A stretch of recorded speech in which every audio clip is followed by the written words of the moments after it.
Dat klopt helemaal. Er zijn verschillende soorten ecoducten.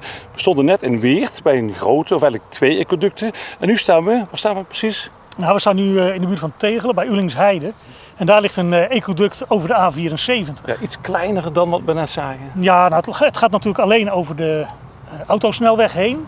Geen spoor. En er is geen spoor aanwezig en er is ook wat minder ruimte om een ecoduct te maken. Want we zitten hier vlakbij de bebouwde kom. Nou, hier is het natuurlijk ook de bedoeling om een verbinding te maken. En dit gaat om verbinding richting de zuidkant, gaat dan richting Aalsbeek. En dan helemaal verder langs de Steilrand tot aan de Mijnweg. Dus dat gaat om grote natuurgebieden. En aan de noordkant gaan we richting de Maasduinen. Zijn er nog andere kenmerken bij deze dan bijvoorbeeld bij die in Weert? De bodem is hier wat zandiger, wat schraler. Ze hebben hier gewoon materiaal opgebracht wat in de regio heel veel voorkomt. Ja. Zand. Ja, zand. En wat me opvalt, ook een zandpad voor wandelaars. En een Weert mag er niet meer komen. Nou, dit is volgens mij een gedoogd pad waar dan de ingang en poort zit en aan de achterkant kan je er ook uit. Maar de wandelroute loopt hier niet overheen. We zijn van het ecoduct af en staan hier bij iets dat er wel mee te maken heeft. Hè?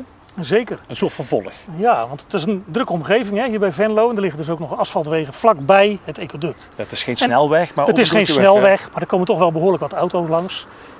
En er zijn beesten die worden toch een beetje geholpen om niet over, maar onder de weg door te gaan. Ja. En daarom is er aan de rand hier, aan de achterkant, een randje gemaakt waar muizen, padden, hagedissen, ja, zie ik achter je, hè? Die zie je hier, zo'n zwarte rand, Ja. waar ze tegenaan lopen. En als ze die volgen, komen ze op een bepaald moment op een onderdoorgang uit en die gaat onder de weg door. En dan komen ze aan de andere kant van de weg uit en hebben ze weer een nieuw leefgebiedje ontdekt. Dus zo zit ook een vorm van het verbinden van leefgebiedjes. Maar daar ten noorden van, daar ligt nog een nieuwe uitdaging waar we mee aan de slag willen. Hier komen we bij een groot bonenveld. Ja. Maar om met jouw woorden te spreken, Arjan, dit is de uitdaging. Nou ja, klopt.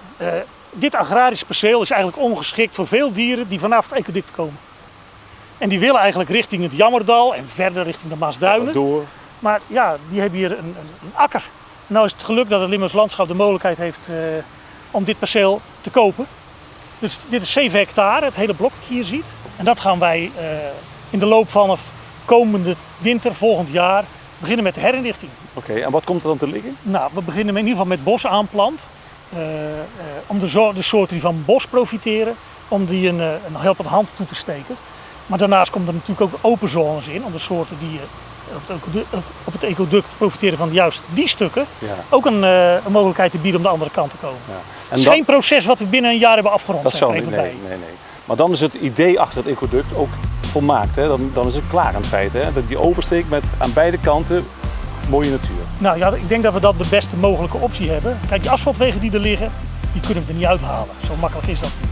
Maar dan hebben we wel de optimale situatie inderdaad. Ja. Grotere natuurgebieden die aansluiten op het ecoduct. En dat is nu nog niet zo.